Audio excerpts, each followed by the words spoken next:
Alright, hello everybody out there on YouTube. This is 444RR with a new show premiering on my channel today. It's going to be a weekly show, new episodes every Monday. Don't worry, Talk is Right, still going to be on Wednesday. This show is called Magician101, the show for all magicians. And it's going to be for the professional and the amateur magician alike.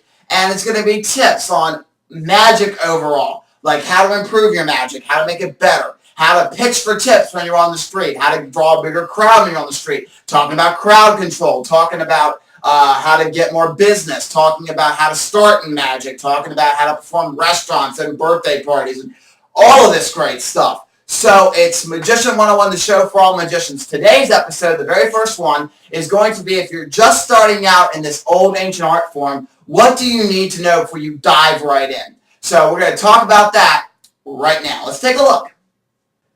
Alright, now before you dive into the ancient art of magic, let's talk about if magic's right for you. There's only one requirement that you cannot be a magician if you have this: stage fright. Scratch off your bucket list if you have stage fright. You can't be a comedian or a singer or a dancer or an actor if you have stage fright. It's a common thing. Now, I had a little touch of stage fright before I started doing my magic. I wasn't like so nervous where I would tense up on stage, but it was tough for me to talk in public. And now, with doing my magic, I can get up there and just do it and have fun and not even care. And you wouldn't even know I had a little touch of stage fright before I started doing it. You wouldn't even know anymore because you can't tell. Now, once you've said, okay, magic's right for me, do you want to make this a hobby or a full-time career? Not really a career, but a full-time side job. Well, a hobbyist is going to be somebody who learns 3 or 4 or 5, 6 tricks, and they're done with it. They just want to learn a few tricks to fool their coworkers, or their friends, or their family, whatever. But if you want to make this a full-time job like I do, or a full-time side job, then you got to decide what style of magic do I want to perform. Do I want to perform? I'll give you some general, there's tons of styles to perform, but here's the big ones. There's birthday magic, where you go into someone's home, or you go, whatever, to Chuck E. Cheese and perform a birthday show for a birthday. Usually it's a kid. Usually 99% of the time, you're going to get calls to do birthday magic for kids. 99% of the time. I've not yet gotten a call for my magic. I've done tons of birthday shows. They've all been for kids. So if you don't like kids or don't like performing for kids, birthday magic is not going to be your specialty. But there's also other styles of magic. You can do escape artistry, which is where you get locked up in straitjackets and padlocks and thrown into trunks and boxes and nail bags, and you escape. Now, escapology is actually a lot easier than most people make it out to be, because a lot of the stuff is super easy to learn, super easy to escape from. It's not like you see some magicians on TV where they say, oh, this is super tough to get out. No, it's very easy. I do an escape trick in my show. I've got a straitjacket that I escape from. It's really cool. People love seeing that kind of stuff. That's not my specialty, escape, but I just do a straitjacket escape in my shows just because it's fun.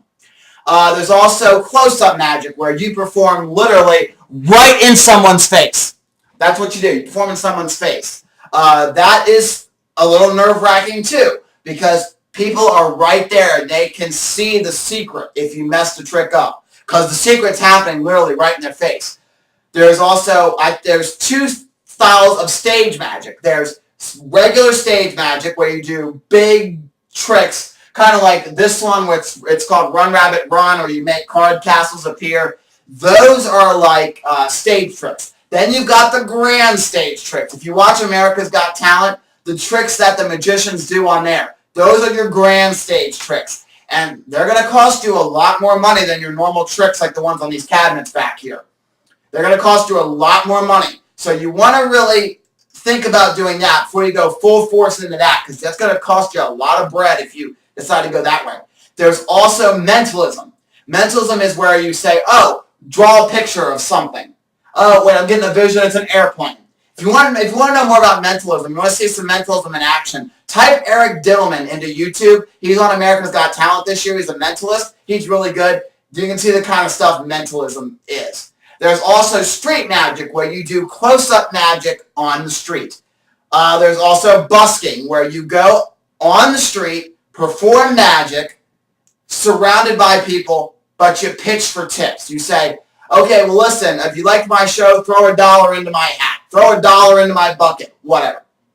So those are the big styles of magic, and there's also other ones out there too, but those are the major ones that most people perform. So you've picked what kind of magic you want to do.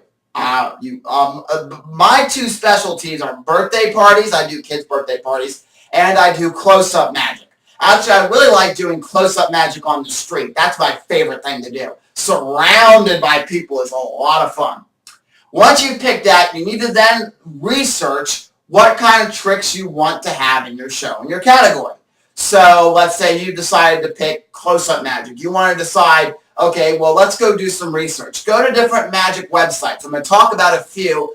There's Elmwood Magic. There's Magic Warehouse. There's Penguin Magic, Magic Geek. There's Daytona Magic down in Florida. There's Phantasm Magic. There's a lot of, just type in magic stores. And you can just type in magic stores and you can go online and look at all the magic tricks that are out for your category and everything else. So that's going to do it for the first episode of Magician 101. We're going to talk a lot more about magic and some other great stuff in the next video. Now, the next video we're going to talk about is choosing some stuff to get your magic going, choosing names and slogans and taglines and all that great stuff. And maybe even a little bit of how to promote yourself too. So that's going to be in the next Magician 101 video next Monday. And watch out for the next episode of The Talk is Right on Wednesday. We'll see you then.